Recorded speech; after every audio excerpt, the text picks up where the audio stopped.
ছদ্মবেশে কোটিপতি চাকর ২০ বছর পর ফিরে এসেছে নিজের বদলা নিতে। সে কি পারবে শিকদার পরিবারকে পথের ফকির বানাতে, নাকি নিজেই ফেসে যাবে? দেখতে থাকুন চাকর যখন মালিক, পর্ব ২।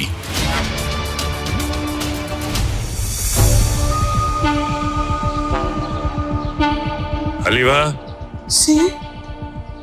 আমি এটা কি শুনলাম? এই চাকর তোমার পোলা এতদিন ধরে পরিচয় গোপন করিয়া আমার বাড়িতে পড়ে রয়েছে, এই খবর তুমি আমার কাছ থেকে গোপন রাখছো। মা পোলা মিলা এখানে বন্দি করতেছ, আমার বাড়িতে থেকে আমার খাইয়া এখানে বন্দি করতেছ। না, আপনি ভুল কথা কইতেছেন। ও আমার আপন পোলা না। আপনি ভুল শুনছেন সাহেব। এই মিথ্যাবাদী, ভুল শুনছি মানে কি? হ্যাঁ বাবা, আমি নিজের কানে শুনছি, সে বলতেছে তুই আমার পোলা আর আমি তোর মা। কি আমার মায়ে মিছা কথা কয়? না, মিথ্যা কথা কয় নাই। বাবা দিদি একটু খুলা কই, এই পোলাটা যেদিন প্রথম এসে পারি আমার দেহে মা করে ডাকছে। এই পোলাটা না আগে পিছে কেউ নাই, এতিম। আর আপনি তো জানেন আমার একটা পোলা আছে, পরে দেখে না আমার পোলার কথা মনে হয়েছে, তাই কইছে যে আমার সাথে একটু মা করে তাকে, তাই কইছে আসতে কেন মা। এটা কি? আমিও তো তাই কই, এটা কেমনে সম্ভব? তোমার পোলা তো সে ছোটবেলায় চলে গেছিল এখান থেকে জিদ করিয়া। দেখো বাইসে আছে না মরে গেছে, গাড়ি ঘোড়ার নিচে চাপা পড়ে মরে রয়েছে। আল্লাহ দোয়াই লাগে। হ্যাঁ,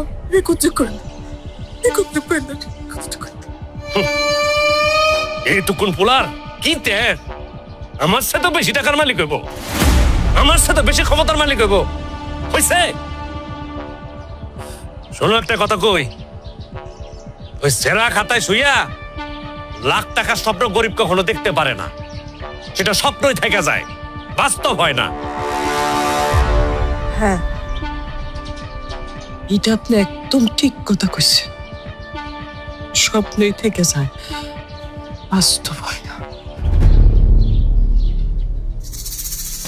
বাবা, আমার শুরু থেকে এই ছেলেকে একদম পছন্দ না।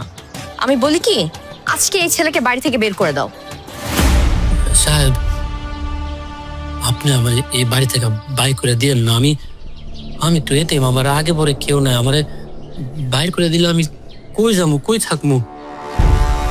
আপনি আমার অনুমতি দেন, আমার সারাটা জীবন আমি এই বাড়িতে থাইকা আপনার সেবা যত্ন করে কাটা দিতে চাই। আমার যদি কোনো ভুল থাকে আপনি মানে মাফ করে দেন। আব্বা, তুমি শান্ত বাবা, ঠিক আছে? তোমার আমি এক শর্তে মাফ করতে পারি, এই মহিলার লাগে তোমার কোনো আলগা প্রীতি যেন আমি না দেখি, ঠিক আছে?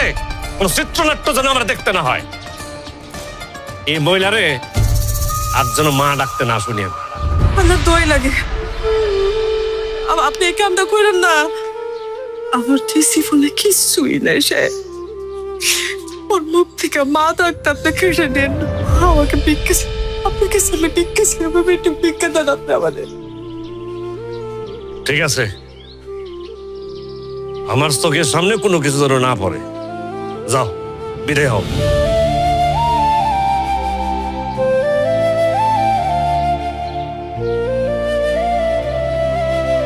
এই নবাবজাদা, দাঁড়াইছিস কেন? হ্যাঁ, যা, চোখের সামনে থেকে সর।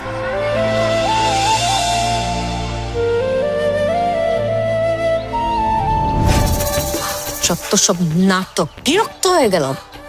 শান্ত মা, শান্ত। চলো।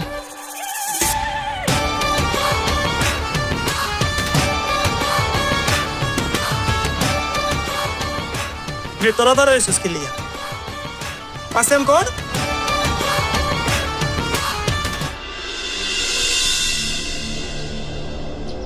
না না, পানি লাগবে না। তো বলুন সিকদার সাহেব, আমাকে কি কারণে ডেকেছেন? না রতন সাহেব, আমার মেয়ে বলল আপনি আমার প্রজেক্টটা পাস করেন নাই আর কি। আসলে ওর যা বয়স, সবকিছু বুঝে ওঠার মতো হয় নাই। আমার লেনদেনটা কেমন, আমি মানুষ কেমন, আপনার আগে যিনি ছিলেন তিনি খুব ভালো করে জানেন। আপনি চাইলে তার কাছে আমার খোঁজ খবরও নিতে পারেন। আমি আসলে আপনার জন্য তেমন বেশি কিছু করি নাই। এটা আমি দরকার হলে আরো দেব আপনার জন্য, আমার তরফ থেকে সামান্য সম্মানী। সিকদার সাহেব, এটা আপনার কাছে রেখে দিন। এসবের লোভ দেখিয়ে আমাকে কোনো লাভ হবে না। আমি যতটুকু জানি আপনার ফ্যাক্টরিটা হচ্ছে অবৈধ। সবকিছু আপনি গায়ের জোরে করছেন। গায়ে জোর টোর কিছু না আসলে রতন সাহেব, গ্রামের লোকজন আমারে খুব মানে, আমার কথা শুনে, তাদের জন্য আমার মনটাও কাঁদে, আর সেই জন্যই তো আমি এত কিছু করি। এরা তো ফ্যাক্টরি করতেছি কাদের জন্য? আমার জন্য? একদম না, তাদের জন্য আমি করতেছি। এত কিছু করে আমি কইলে যাব? আমার একটা মাত্র মেয়ে, কে খাবে? এসব নিয়ে কি আমি কবরে যাব? যাব না। মানুষের জন্য করতেছি, মানুষের জন্যই আপনার কাছে গেছিলাম আসলে। তো অসুবিধা নাই রতন সাহেব, আমি দরকার হলে আরো বাড়াই দেব, অসুবিধা নাই। না না সিকদার সাহেব, আমি আসলে আপনার এই উপর আমি নিতে পারবো না। আমার উপর থেকে বাধা আছে, আমার হাতটা বাধা। আমি চাইলেও আপনার জন্য কিছু করতে পারছি না। সরি, আমাকে ক্ষমা করবেন। না, এই কথা বলেন না রতন সাহেব। আমি অনেক আশা করি কিন্তু আপনার কাছে এই প্রজেক্টটা সাবমিট করছি, এখনই আপনি হাল ছেড়ে দিয়ে না। আপনি একটু চেষ্টা করেন, আমি জানি আপনি চেষ্টা করলে পারবেন। উপর মহল থেকে আমার উপর প্রেশার আছে, আমি চাইলেও পারতাম না। আমি সরি, আমি আসি। হ্যাঁ স্যার স্যার স্যার, একটা মিনিট একটু অপেক্ষা করেন। সাহেব, আপনি যদি আমার অনুমতি দেন, আমি স্যারের সাথে এই বিষয়টা নিয়ে একটু কথা বলতাম। আমি সবকিছু শুনছি, আমি একটু কথা বলি স্যারের সাথে। এই চাকরের বাচ্চা, তুই কি কথা বলবি? তোর কি যোগ্যতা আছে কথা বলার? হ্যাঁ, এই তোর কি সিদম জ্ঞান নাই, আক্কল জ্ঞান নাই? দেখতেছস ওনার সাথে আমি একটা গুরুত্বপূর্ণ বিষয় কথা বলতেছি, সেই জায়গায় তুই ঢুকে পারবি? রতন সাহেব, আপনি কিছু মনে করেন না, ওই বাড়ির চাকর বাকর তো হবো তো একটু কমন সেন্সের অভাব আছে আর কি। মানে কোন জায়গায় কোন কথাটা কইতে হবে এটাই বুঝেন না আর কি। আপনি কিছু মনে করেন না। আচ্ছা ঠিক আছে, আমি কিছু মনে করিনি। তো আপনাদের ব্যাপার আপনারা সামলান, ঠিক আছে? আমি আসি। স্যার স্যার কিসের চাচা? কি করছস তুই? আমি মনে হয় বুঝাই ঠিক কাছাকাছি নিয়ে আসছিলাম, এর মধ্যে তুই ঢুকে সব বুবলেট করে দিলি। 2 টাকার চাকর হয়ে বেশি বেশি কথা বলে, যা। হ্যাঁ?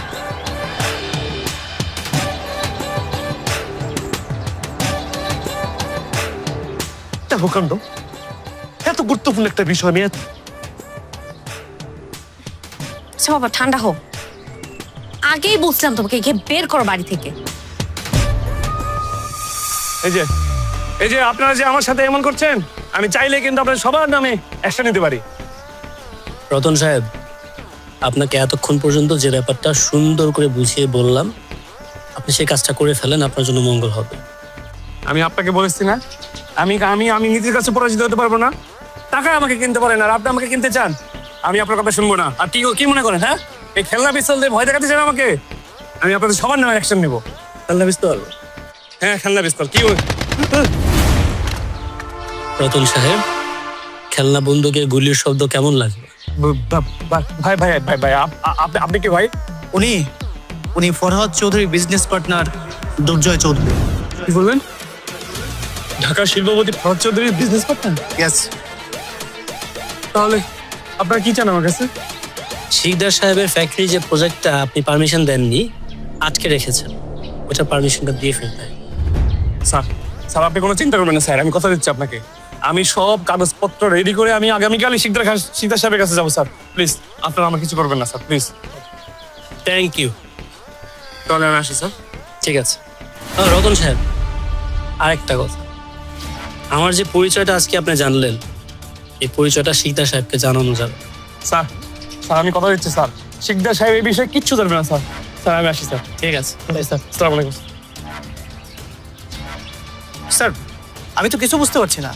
মানে যাকে ধ্বংস করার জন্য আমরা এখানে এসেছি, আর আপনি কিনা তার ডিলটি ফাইনাল করে দিলেন।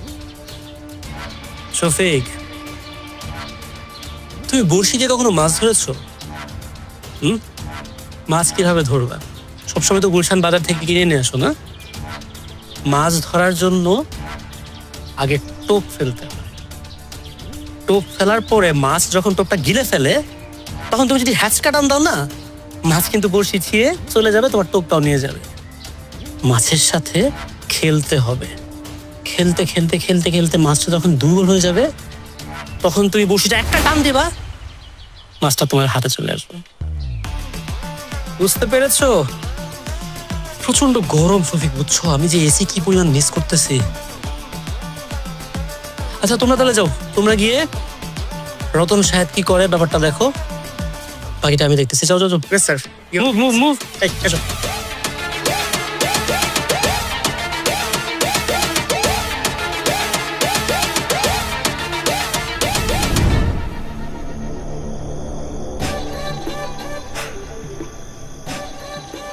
কি ব্যাপার বাবা, এত রাত হয়ে গেছে, তুমি এখনো ঘুমাচ্ছ না কেন? ঘুমানোর জন্য তো আমি চেষ্টা করতেছি রে বা, ঘুম আসতেছে না। সেই বিকাল থেকে একটা বিষয় মাথার ভেতর ঘুরপাক করতেছে। কি বিষয় বাবা, বলো তো। এই অফিসারেরই এত অনুরোধ করলাম, এত বুলান টাকা সাধলাম, নিল না, রাজি হইল না। তার বাড়ির চাকর তার রাজি করে ফেলাইল। এইটা কেমনে সম্ভব? হ্যাঁ বাবা, বিষয়টা নিয়ে আমিও ভাবছি। তবে আমার মনে হয় কি জানো, ওরা তো আসলে নিচু জাত। হয়তো অফিসারের কাছে গিয়ে হাতে পায়ে ধরে রিকোয়েস্ট করে বলেছে যে আমি তো এতিম, আমার তো বাবা মা নেই, ওনারাই আমার শেষ আশ্রয়, আমার মুখের দিকে তাকিয়ে হলেও কাজটা করে দিন। আর তুমি হলে তো সেটা করতে পারতো না, তাই না? ওর লেভেলই তো অনেক নিচু। এটা অবশ্যই তুমি ঠিক কইছো মা। আমার পক্ষে তো আর ওই অফিসারের হাত পা ধরা সম্ভব না। সেটাই। আর তাছাড়া সে আসার পর থেকে একটার পর একটা ঝামেলা পাকিয়ে যাচ্ছে। সো আমার মনে হয় কি, সে আমাদের কাছে ভালো সাজার জন্য, আমাদের নজর আসার জন্য এই কাজটা করেছে। তবে রিজন যেটাই হোক না বাবা, আমাদের জন্য কিন্তু ভালোই হয়েছে। এটা অবশ্য মন্দ কর নাই। এইসব জাতের লোকেরা নিজেদের অস্তিত্ব টিকে রাখার জন্য মালিকের জন্য অনেক কিছুই করে। ওই হয়তো সেজন্যই করছে। যাক, যা হইছে ভালোই হয়েছে মা। যদি কাজটা না হইতো, আমার পুরা প্রজেক্টটাই তো ভেস্তে যাইতো। কত কোটি টাকা আমি এখানে লগ্নি করছি, নতুন মেশিন পত্র আমি অর্ডার করছি। যদি প্রজেক্টটা এখানে মুখ থুবড়ে পড়তো, আমার তো অনেক বড় ক্ষতি হয়ে যেত। যাক, তারপরও আমার কেমন যেন একটু ঘাপলা লাগে। তুমি একটা কাজ করো, ছেলেটার উপর একটু চোখ কান খোলা রেখো। তুমি কোনো টেনশন করো না বাবা, আমি আছি তো। এখন যাও, বৃষ্টি পড়তেছে বাইরে, তুমি ঘুমাইতে যাও। আসো। বৃষ্টির মধ্যে আর কতক্ষণ বসে থাকবা বলো? এখন ঘুমাও, আসো।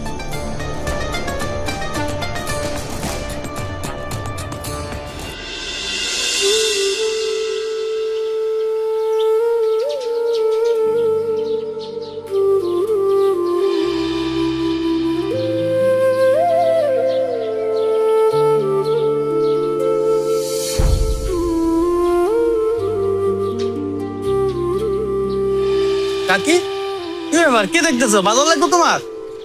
বাজার বাজার লাগতো, কিন্তু আমার জাগের কিছু টাকা পয়সা বাকি আছে কো, কিন্তু বুঝতে পারতেছি না কি কোন। আরে কাকি, তুমি টাকা পয়সা কোনো টেনশন করো না, তোমার কি কি বাজার লাগবে তুমি নিয়ে যাও। আমি কই কি বাজান, আগের কিছু টাকা পয়সা আজকে দেই, পরে না বাগবাটে দিয়ে দিমু না। কাকি, তোমার আগের টাকাটা পরিশোধ হয়ে গেছে, এখন আর টাকা লাগবে না। তোমার এখন যা যা লাগবে নিয়ে যাও। খারাপ, কেডা পরিশোধ করলো? কাকি, আপনার এতগুলো জানার দরকার নাই, আপনি শুধু বাজারটা নিয়ে যান, আমি এতটুকু জানি। বুঝছি, আমি একলা মানুষ তো, শিকদার বাড়িতে কাম করে খাই, কাজের বেটি। এই জন্য আমারে দয়া করতেছো? লাগবো না, তোমাগরও কোনো দয়া আমার লাগবো না। আমার বাজার লাগবো না, কোনো দয়া লাগবো না আমার।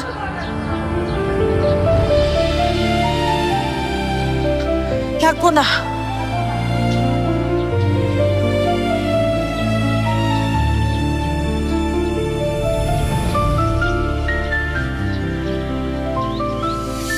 বাবাজি দোকান বন্ধ করে ফেলেছ আজকে? হ্যাঁ চাচি, দোকান বন্ধ করে ফেলাইছি।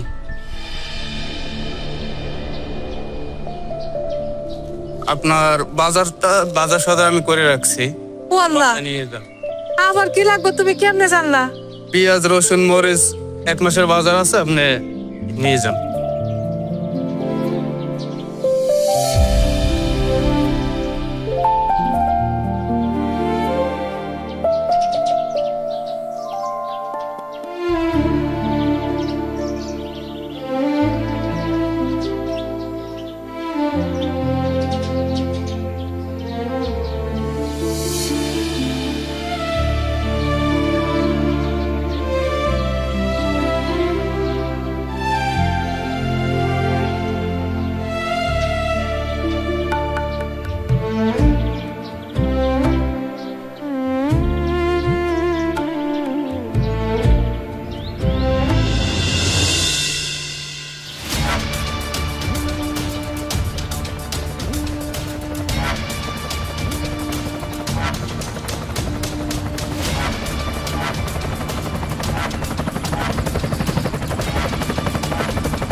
হ্যালো, হ্যালো পার্টনার, শুনলাম তুমি নাকি এক অজপাড়া গ্রামে চাকরের কাজ করছো। পার্টনার তুমি এখানে কেন এসেছো?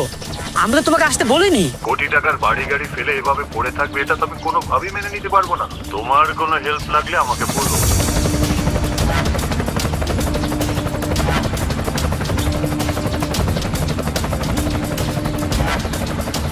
আমার এখন কোনো হেল্প লাগবে না। আমার যখন প্রয়োজন হবে আমি তোমাকে আসতে বলবো। আমি চাই না তোমাকে এখানে কেউ দেখে ফেলো। তোমাকে কেউ দেখে একটা ঝামেলা হয়ে যাবে। তুমি প্লিজ এখন চলে যাও। ঠিক আছে পার্টনার, টেক কেয়ার, বাই। ঠিক আছে পার্টি, ওকে।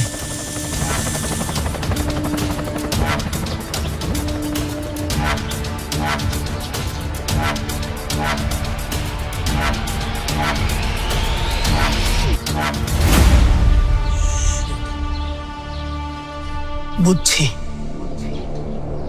কি? কেন তোর মাথার উপর হেলিকপ্টার উঠতেছে, কেন এত বডিগার্ড পিস্তল নিয়ে তোর পিছনে ঘুরতেছে। বুঝছি কেন? তুই মনে হয় কোনো বড় লোকরে বাঁচাইছস। বড় লোকটা মরে যাইতেছিল, তুই যাই তারে হেল্প করছস। সেই বড় লোক তোর অনেকগুলো টাকা দিতে চাইছ, কিন্তু তুই টাকা নেস নাই। তুই সততা দেখাইছস। তোর সততা আমার খুব ভালো লাগছে রে ভাই। আমি ওই যে বাংলা ছবিতে বুঝছস, আমি দেখছি এরকম অনেক বড় লোকের কাছে তোর মতো নায়করা যায়, সে বাসায়, তখন ওই বড় লোকরা টাকা দেয়।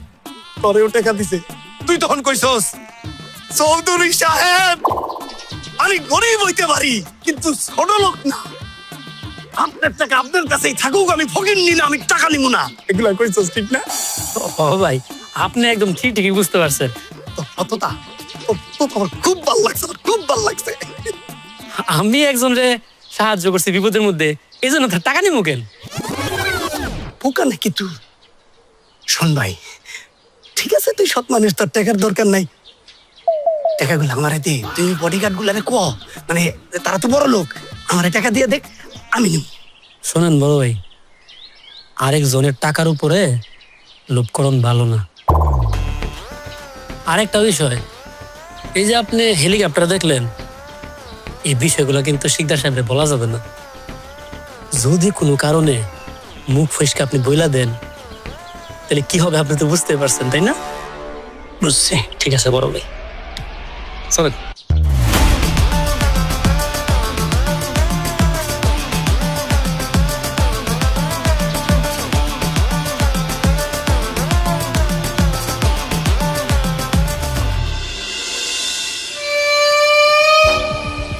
আচ্ছা বাবা, তুমি আর কত এই গ্রামে রাজত্ব করবে?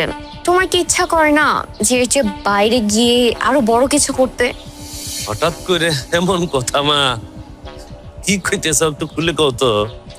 বাবা, আমি চাই তুমি শুধু এই রূপপুর গ্রাম না, সারা দেশে রাজত্ব করো। তোমার রাজত্ব দেখে যেন প্রধানমন্ত্রীও তোমাকে সমীহ করে। এইটা কি মুখের কথা মা? হ্যাঁ, আমি থাকি গ্রামে গঞ্জে, হ্যাঁ, প্রধানমন্ত্রী আমার সমীহ করবো কেমনে? অবশ্যই 2-4 জন এমপি মিনিস্টারের সাথে যে আমার উঠা বসা হয় না, যোগাযোগ নাই তা কিন্তু না, কানেকশন আছে মা। শুধু কানেকশন থাকলে হবে না বাবা, আমি চাই তুমি দেশের সেরা ব্যবসায়ীদের মধ্যে একজন হও এবং পেপার পত্রিকার জন্য তোমার নাম আসে, বিভিন্ন টিভি চ্যানেলের জন্য তোমার ইন্টারভিউ নেয়। এটা একটু বেশি হয়ে গেল না মা? হ্যাঁ, এটা কি সম্ভব? অবশ্যই সম্ভব।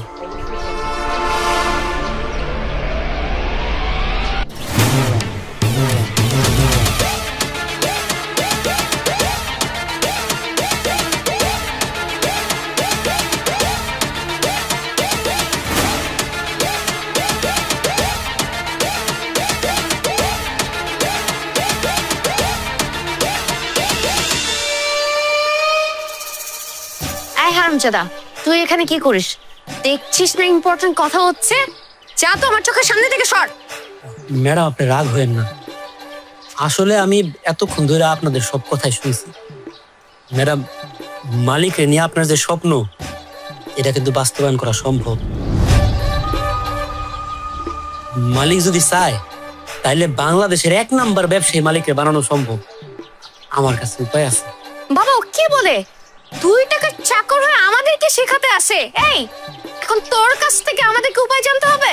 আহা মা, তুমি শান্ত হও না, ও কি বলতে চাই বলুক না। হ্যাঁ বল। আপনার এখানে আসার আগে আমি আমার যে স্যারের বাড়িতে কাজ করতাম, ঢাকা শহরে থাকি, উনি খুব ভালো মানুষ, কিন্তু উনি বিশাল বড় লোক, হাজার হাজার কোটি টাকার মালিক। আমি উনারে কোনো বাংলাদেশি মানুষের সাথে ব্যবসা করতেই দেখি না। ওনার সাথে ব্যবসা করতে আসতো রাশিয়ান, আমেরিকান, আফ্রিকান, এরপর মিডল ইস্ট থেকে মানুষজন আসতো। নানান দেশ থেকে নানান রোগের মানুষজন এসে ওনার সাথে মিটিং করতো। আমি 2-1টা মিটিং এর কথাবার্তা শুনছি। আমার ওই স্যার এই বাংলাদেশের শেয়ার বাজারের মধ্যে কি জানি গেম খেলতো, 1 কোটি টাকা ঢুকাইয়া 10 কোটি টাকা লাভ করতো অল্প কয়েকদিনের মধ্যে। ও বুঝছি, ও শেয়ার বাজার, হ্যাঁ, ইনভেস্টমেন্ট। কিন্তু আমার দ্বারা তার ওইসব সম্ভব না, ওই সমস্ত লোকজনও তো আমি চিনি না। আমি থাকতে আপনি এটা টেনশন করতেছেন? আমি কাজের মানুষ, একটা ছোট মানুষ, ঠিক আছে? আমার ওই স্যার অনেক আদর করতো, অনেক স্নেহ করতো। আপনি বললে আপনার হয়ে আমি ওনার সাথে কথা বলবো, আমি নিশ্চিত উনি আমার কথা ফালাইতে পারবো।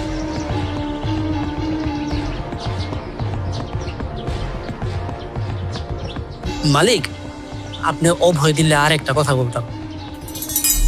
আমি বুঝতে পারতেছি আমি সামান্য একজন কাজের লোক, আপনার বাড়িতে বেশি দিন হয় না আসছি। আমি হুট করে আইসা এইসব শেয়ার বাজারের কথাবার্তা আপনাকে বলতেছি, এটা একটু সন্দেহজনক লাগাটা স্বাভাবিক। কিন্তু সত্যি কইতে কি, আপনার বাড়িতে আপনি আমার থাকতে দিচ্ছেন, আমার যে কত বড় একটা উপকার আপনি করছেন। আমার খুব ইচ্ছা কোনোভাবে আপনার একটা সাহায্য করে আমি যদি আমার কৃতজ্ঞতা একটু প্রকাশ করতাম পারি। আপনি আমার সুযোগটা দেন, আমি আমার স্যার লগে আপনার বয়ে দেই, আপনি একটু কথাবার্তা করে দেখেন। যদি আপনার পছন্দ না হয় তাহলে দরকার নাই আগানোর। আচ্ছা ঠিক আছে, তাহলে দেখ, কথাবার্তা বল, আমি একটু ভাবনা চিন্তা করি। ঠিক আছে, তাইলে আমি কথা বলে জানাইতাছি। হ্যাঁ, যা। আহা,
who is the man? Sir আমি। ও, তো বলুন। স্যার আমার কাছে কিছু ক্যাশ টাকা ছিল আর কি, বলতে পারেন অবৈধ টাকা।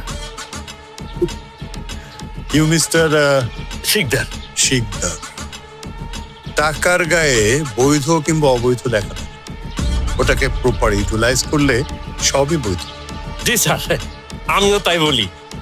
আমি চাইতেছিলাম ওই টাকাটা কাজে লাগে স্যার, টাকা দিয়ে টাকা বানাইতে। আপনি ইনভেস্ট করতে চান তো লিকুইড কত আছে? 50 লাখ টাকা স্যার। হোয়াট? তুমি তাকে আমার সম্পর্কে বলনি? 50 লাখ টাকা দিয়ে আমার সাথে বিজনেস ডিল করবে? তুমি এই ডিলের জন্য আমাকে ঢাকা থেকে টেনে নিয়ে আসছো? So sorry. Anyway, mister Sikdar, আপনার কাছে যে খুচরো 50 লাখ টাকা আছে, ওটা দিয়ে আপনি এক কাজ করুন, আপনার এলাকায় কয়েকটা মুদি দোকান দেন, ওখানে বেশ লাভ হবে আপনার। তবে হ্যাঁ, আমার সাথে যদি বিজনেস ডিল করতে হয় তাহলে অন্তত 100 কোটি টাকা লাগবে।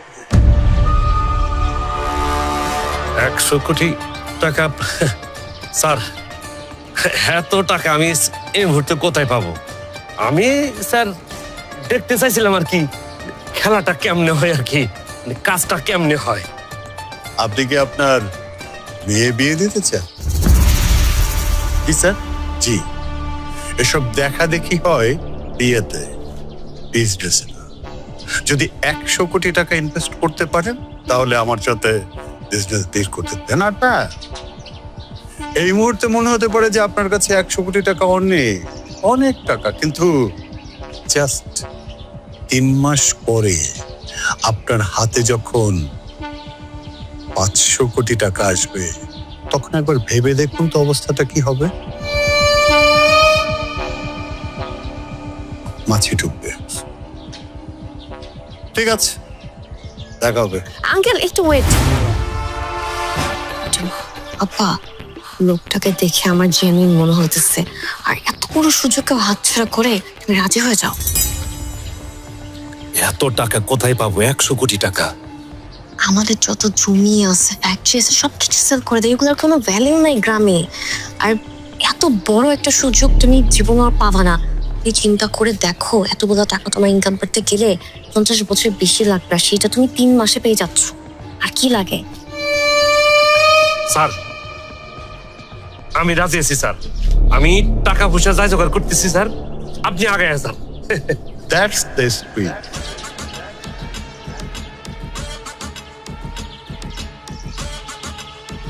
Best of luck. আসসালামু আলাইকুম স্যার।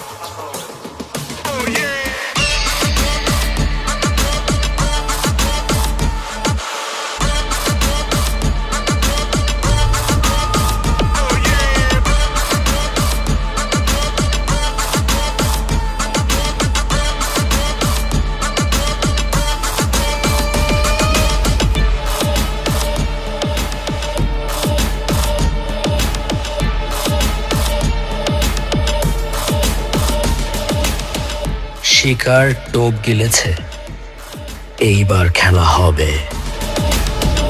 আজকে আমি খুব করে চাই ওই নরক পিশাচের পাপের সাম্রাজ্য যাতে ধ্বংস হয়ে যায়। যে পাপীরা টাকার জোরে তোমার ছেলেকে এতিম করেছে, তোমাকে বিধবা করেছে, সেই পাপীদের পাপের সাম্রাজ্য গুড়িয়ে দিতে যাচ্ছে তোমার দুর্জয়।